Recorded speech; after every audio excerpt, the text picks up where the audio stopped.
wabarakatuh. Waalaikumsalam warahmatullahi wabarakatuh. Perkenalkan, kami dari kelompok 4 yang terdiri dari saya sendiri, Julita, dengan NIM 9320250028 dan rekan-rekan saya. Nama saya Adi Novarazan dengan NIM 9320250042. Lanjut. Nama saya Muhammad Hasan Firdaus dengan NIM 9320250039. Perkenalkan, nama saya Muhammad Jati Nugroho, NIM 9320250030. Oke, jadi di sini kita akan mempresentasikan artikel yang telah kita review. Artikel yang berjudul Analisis Paradigma Perusahaan Berbasis Ekonomi Pancasila di Indonesia. Adapun nama jurnalnya adalah Journal of Innovation Research and Knowledge. Adapun volume dan halamannya yaitu volume 1 nomor 5 halaman 875 sampai 885. Tahun penulis dan reader. Tahunnya adalah tahun 2021 yang ditulis oleh Eko Ribayadi dan yang mereview adalah kelompok kami.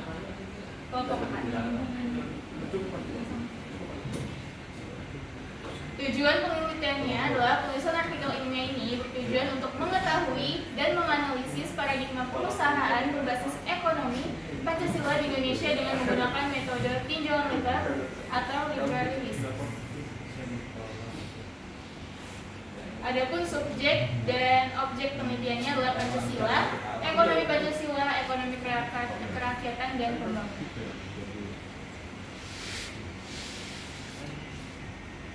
Metode penelitiannya adalah menggunakan metode tinjauan literatur, menggunakan metode kualitatif. Langkah penelitian dengan literatur literary riset yang berkaitan dengan Pancasila, ekonomi Pancasila, ekonomi kerakyatan, dan peran perusahaan dalam pembangunan.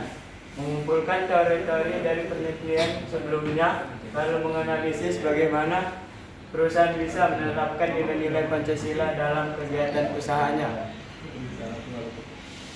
Hasil penelitian: 1. Perusahaan sebagai bagian dari pembangunan nasional harus menerapkan nilai-nilai Pancasila dalam kegiatan sehari-hari.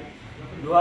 Nilai-nilai Pancasila diwujudkan dalam sistem ekonomi Pancasila, yaitu ekonomi yang berpihak pada rakyat, adil dan menghargai kemanusiaan. 3. Perusahaan perlu bersikap manusiawi, tidak melakukan eksploitasi dan memberikan kesempatan yang adil kepada pekerja. 4. Perusahaan besar dianjurkan bekerja sama dengan UKM serta menjalankan program CSR agar manfaat ekonomi bisa dirasakan masyarakat luas. 5. Ekonomi kerakyatan terbukti membantu masyarakat tetap bertahan dalam situasi sulit karena mengutamakan gotong royong dan kesejahteraan bersama. Oke, selanjutnya itu kekuatan penelitian. Yang pertama, topiknya relevan dan penting karena membahas bagaimana perusahaan di Indonesia bisa menerapkan nilai Pancasila. Yang kedua, menggunakan literatur yang kuat dan sesuai dengan tema. Yang ketiga, penjelasan tentang hubungan Pancasila, ekonomi, dan perusahaan disampaikan cukup jelas. Dan selanjutnya, kelemahan penelitian. Yang pertama, penelitian ini hanya menggunakan metode literatur, jadi tidak ada data lapangan atau contoh nyata perusahaan yang diperiksa langsung. Yang kedua, penelitian sebelumnya tentang topik ini masih terbatas, sehingga bahan pembahasan juga tidak terlalu banyak. Yang ketiga, pembahasan lebih bersifat konsep, belum ada studi kasus nyata dari perusahaan tersebut. Ya, untuk kesimpulan, Pancasila menjadi dasar penting dalam pembangunan nasional, termasuk dalam kegiatan perusahaan. Perusahaan di Indonesia sebaiknya menjalankan usaha dengan nilai-nilai Pancasila seperti keadilan, kemanusiaan, kebersamaan, dan persatuan.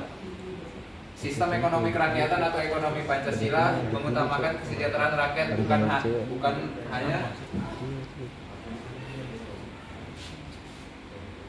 ya. Untuk argumen dan pendapat, Argumen, perusahaan itu seharusnya menjalankan nilai-nilai ekonomi Pancasila karena sistem inilah yang bisa bikin ekonomi tumbuh tapi tetap adil buat semua orang.